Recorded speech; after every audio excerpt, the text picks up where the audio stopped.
Good morning class 8। आज हम लोग पढ़ेंगे गुंजन से पाठ 7 रथ चक्र। रथ चक्र क्या होता है? रथ चक्र हिमांशु जोशी द्वारा रचित कहानी है।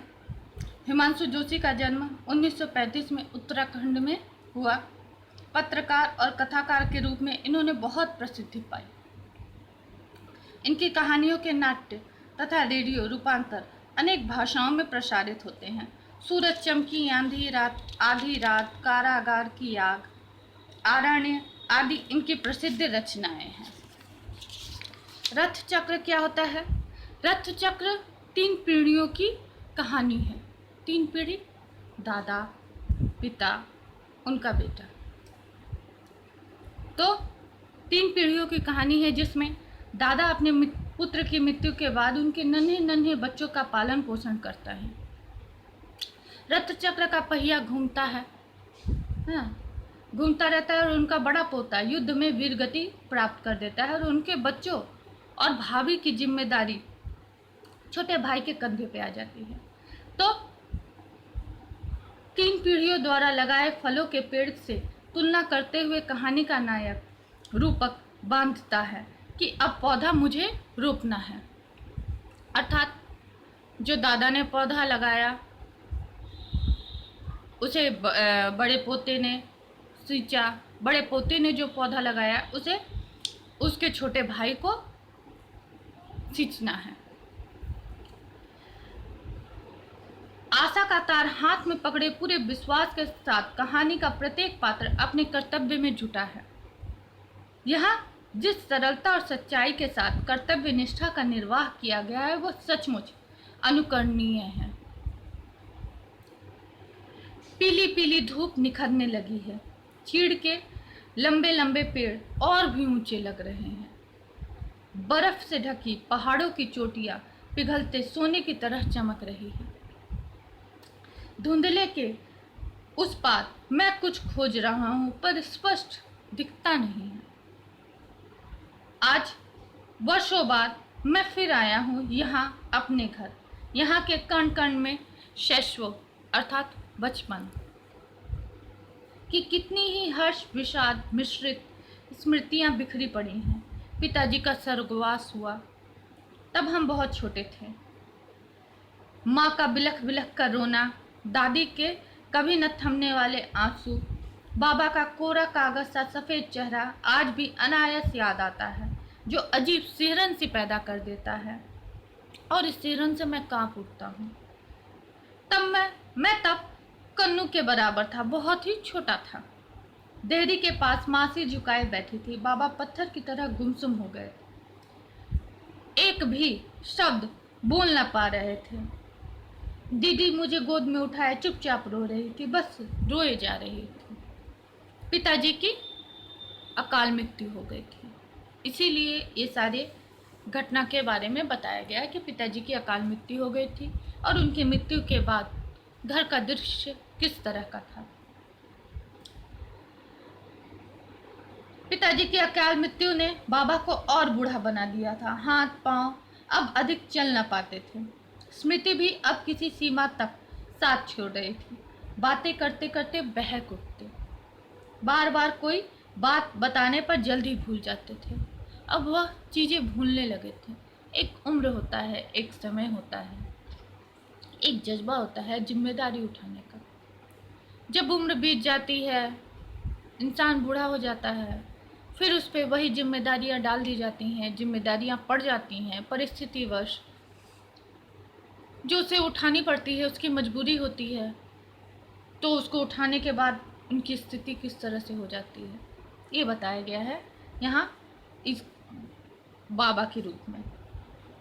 दुकान का जितना उधार जिनके पास था वे सब ठेंगा दिखा दिए कि मेरे पास कोई उधार नहीं है, कि कुछ लिखा पढ़ी वैसे नहीं हुई थी। दुकान इनके पिताजी संभालते थे।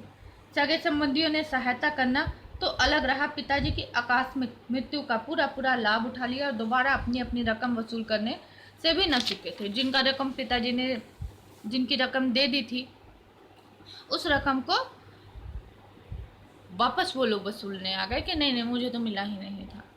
किसी पड़ोसी दुकानदार ने ग्राहक अ, तोड़ लिए थे। किसी ने अपने बगल की हमारी ज़मीन दबा ली थी। घर बाहर के सभी लोग जैसे हमें नोचने के लिए खड़े थे। क्यों? क्योंकि हमारे पास जो एकमात्र सहारा था, जिनके भरोसे हम लोग थे, वो हमसे छिन गया था।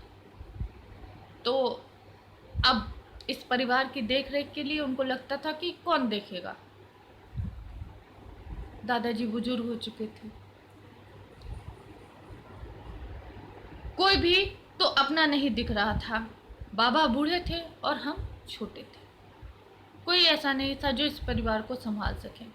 लेकिन समय सबको सब कुछ सिखा देता है। एक दिन बाबा ने बड़े भैया को बुलाया। पता नहीं क्या कहा कि बड़े भैया सारा दिन उदास रहे। शाम को खेत से लौटते समय मुझसे बोले, जीतू, मैं पढ़ने अल्मोड़ा जा रहा हूँ, तू घर का काम देख लेना। ये सारी बातें जो बोल रहे हैं, वह घर का सबसे छोटा बेटा बोल रहा है, अपने बचपन को याद करते हुए। उसका नाम है जीतू।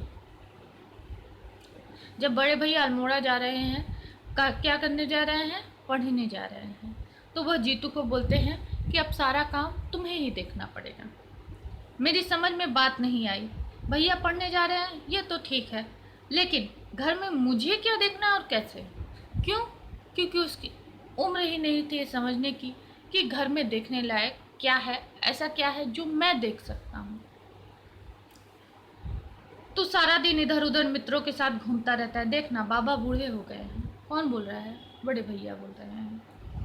इतना बड़ा कारोबार है, उनसे दुकान में अधिक काम हो नहीं पाता। मुनीम रखते हैं, लेकिन वे भी लूट खसोट में कसर नहीं छोड़ते। तो स्कूल से लौटकर सीधे घर आया करना, किसी काम में मदद कर देना, इससे बाबा को बड़ा सहारा मिलेगा। बड़े भैया जीतू को समझाते हैं, क्योंकि वो बड़े हैं, वो समझ रहे हैं कि घर की परिस्थिति क्या है। तो वो बोलते हैं कि तुम बाबा को देखना, दुकान को देखना मेरे जाने के बाद। बड़े भैया का स्वर भीग आया था। वे उसी बहाव में आगे बोले, ऐसी कोई बात तो भी तो नहीं जिसके हम सहायता ले सके। ऐसा कोई भी नहीं है जिसकी हम सहायता ले सके। पिताजी हमें खूब पढ़ाना लिखाना चाहते हैं। बाबा कहते हैं कि मैं आगे पढ़ूं। पिताजी जिस तरह सारे काम चलाना चाहते थे, वैसे ही सब चले। बाबा चाहते हैं कि पिताजी की इच्छा पूरी हो। पिताजी चाहते थे कि हम लोग पढ़े लिखे, तो हम लोग पढ़ें। उनकी ये इच्छा थी, तो इस इच्छा को पूरी करें, ऐसा बाबा कह रहे हैं। वह बाबा का दिल नहीं दुखाना चाहता था, इसलिए खूब परिश्रम करूंगा, ऐसा अपने छोटे भाई को समझाता है। तू भी पढ़ने में मेहनत कर, बेकार का घूमना फिरना छोड़कर खाली समय में घर का काम देख। छुट्टियां मिलती है तो मैं भी घर आ जाया करूंगा। और बड़े भैया सचमुच एक दिन चल पड़े। घोड़े पर उनका सामान लदा गया। पुल पार तक बाबा लाठी टेकते टेकते उन्हें पहुंचाने गए। बड़े भैया से पता नहीं क्या क्या बात करते रहे। बड़े भैया उम्र में मुझसे केवल 3 साल बड़े थे, लेकिन लगता है कि पिताजी की अकाल मृत्यु ने उन्हें बहुत कुछ सिखा दिया है। क्यों? पिताजी की अकाल मृत्यु से उनका बचपन छिन गया। उनके ऊपर कोई सहारा नहीं रहा, तो वो अचानक से बड़े हो गए। जिम्मेदारियां लोगों को बड़ा बना देती हैं। फिर काम में डूब गए थे बाबा। न दिन देखते थे न रात, कहीं कुछ भी कमी नहीं आने दी उन्होंने हमारे परवरिश में। जिस तरह मेहमान पहले आते थे, फिर उसी तरह आने लगे। बहू बेटियां भी घर आती थी। बाबा उसी तरह उन पे पैसे लुटाते थे जिस तरह पिताजी लुटाते थे। वह किसी को ये महसूस नहीं होने देना चाहते थे कि अब मेरा बेटा नहीं है तो हम लोग बेसहारा हो गए हैं। पाठशाला और अस्पताल के चंदों में अब भी उतनी ही रकम दान दी जाती थी जितने पहले दी जाती थी।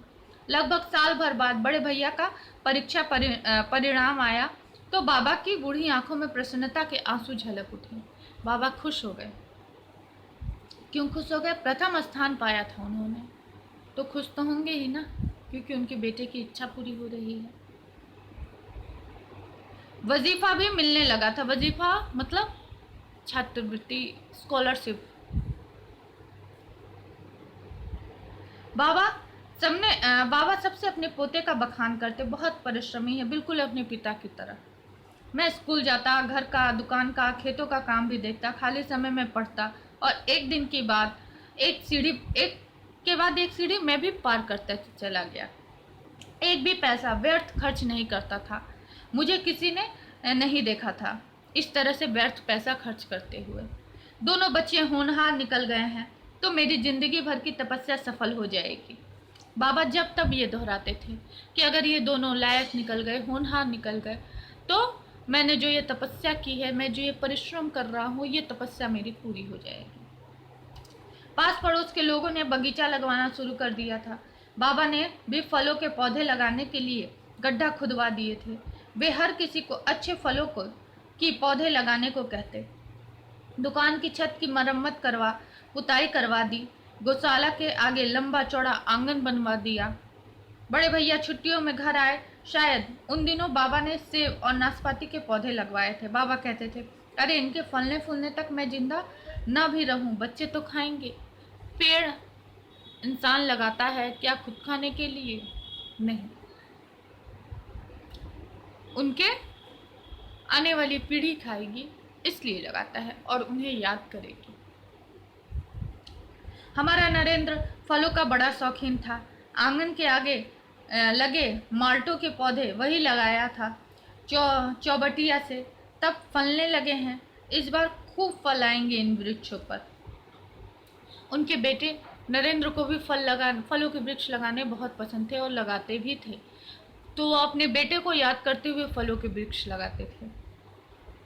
बड़े भैया फौज में चले गए, उनकी पदोन्नति हो गई अर्थात प्रमोशन हो गया। मैंने दिल्ली में नौकरी कर ली। इस बीच बाबा चल बसे। घर में रह गई अकेली माँ। क्यों रह गई माँ अकेली? क्योंकि दोनों भाई नौकरी कर रहे थे और वो चूंकि अपने ससुर के साथ रहती थी, उनका स्वर्गवास हो गया तो वो घर में अकेली रह गई।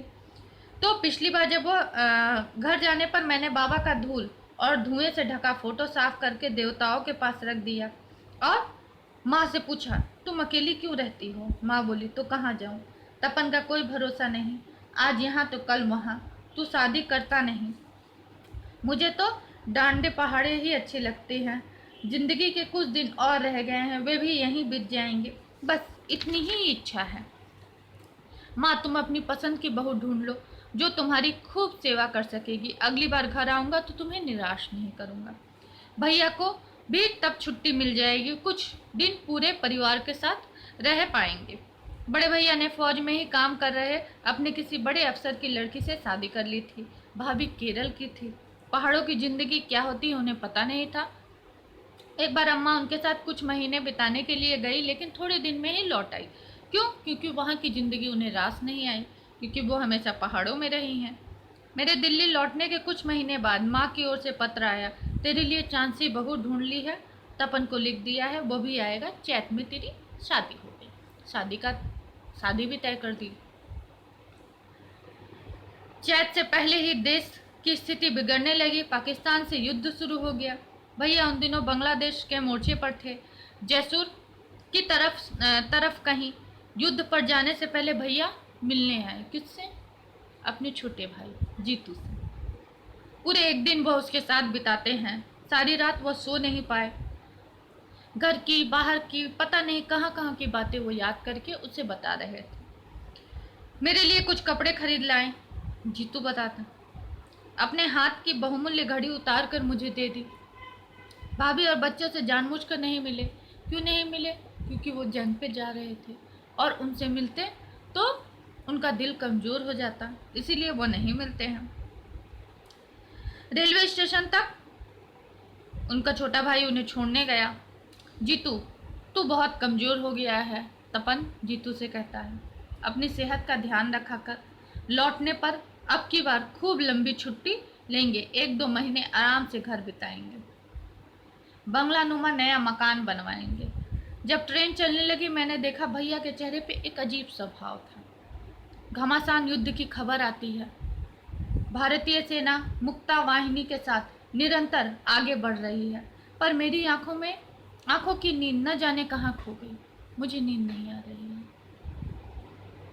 तभी एक रात तार मिला, लिखा था मेजर तपन कुमार ढाका के पास ही किसी मोर्चे पर शत्रु से लड़ते हुए वीरगति को प्राप्त हो गए।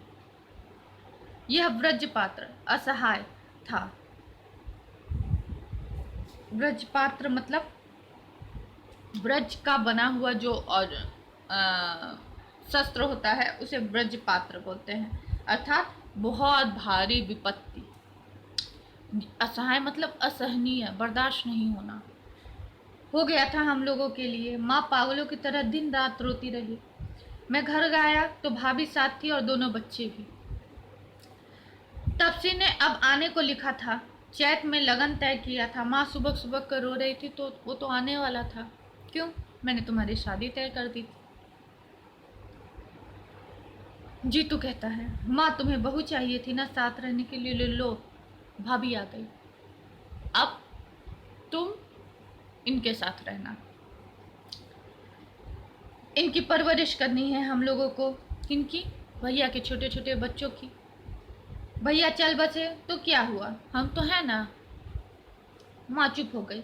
अपने होने वाली चांद सी बहू का जिक्र अब उन्होंने कभी नहीं किया, क्योंकि वो देख रही है कि उनके छोटे बेटे पर एक बहुत बड़ी जिम्मेदारी आ गई है। धूप में चमकता हरा भरा बगीचा मेरे सामने है। वे पेड़ अब बहुत बड़े हो गए हैं जो बाबा ने लगवाए। 3-4 साल पहले बड़े भैया छुट्टियों में घर आए थे। कुछ पेड़ वे लगा गए थे। वे भी अब मेरे बराबर ऊंचा हो गया है। दूर कुछ गड्ढे और चमक रहे हैं जो अम्मा ने इन जोड़ों में खुदवाए हैं। अब उन पौधों को मुझे रोकना है। अर्थात मेरे दादाजी ने जो कार्य किया, मेरे पिता ने जो छोड़ के जीतू बोलता है कि मेरे पिताजी जो छोड़ के गए थे उसे मेरे दादा ने सींचा। अब जो मेरे बड़े भैया छोड़ के गए हैं उसे मुझे सींचना है। तो ये होता है रथ चक्र। अब मुझे ये जिम्मेदारी निभानी है, मुझे ये कार्य करना है। तो ये हम लोगों ने आज पढ़ा रथ चक्र। इसका शब्दार्थ आप लोग कॉपी में लिख कर याद करिएगा, क्योंकि ऐसे किताब में से याद करने में परेशानी होगी। आप लोग सारे पाठ का शब्दार्थ कॉपी में लिख लीजिएगा, लिख करके याद करिएगा। इसका मौखिक प्रश्न उत्तर आप लोग लिखिएगा खुद, मौखिक लिखित दोनों ही। बस आज के लिए इतना ही। धन्यवाद।